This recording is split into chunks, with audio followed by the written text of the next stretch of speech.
that far. Okay, Michael, over to you. 2 minutes.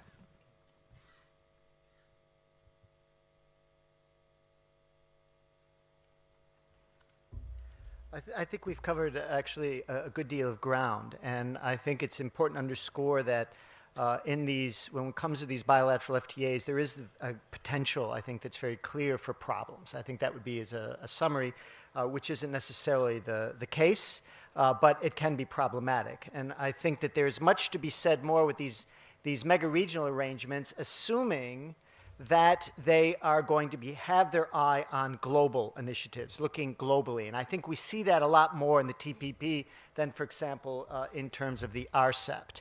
And with respect to ASEAN itself, I think that's really what is very important is that the eye is kept on the prize. I personally don't think that the 2015 deadline this year to create the ASEAN Economic Community needs to be a deadline where we have to say, hey, we're done on January 1st, 2016. We don't have to do anything more. If you look at the European Union, when it created its common market, it was supposed to be done at the end of 1992. And at the end of 1992, it was about 54% done. It wasn't to be completed for a long time. As a matter of fact, it's not absolutely completed yet. But no one cared because the process was put in place. And so I think really what's important with the ASEAN Economic Community is we continue forward with this approach that allows ASEAN to be better, more competitive in the global marketplace.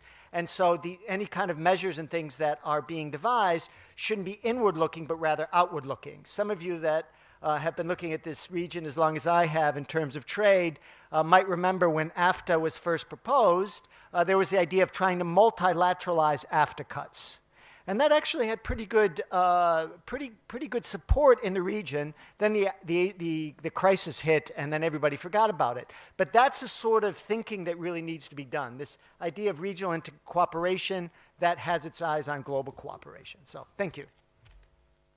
Great, Mike. And Ben, last but not least, 2 minutes. For one reason or the other, the two of us are part of something which is called a negative. Well, one would assume it's a very sophisticated way of manipulation, because I think it's positive, what we do.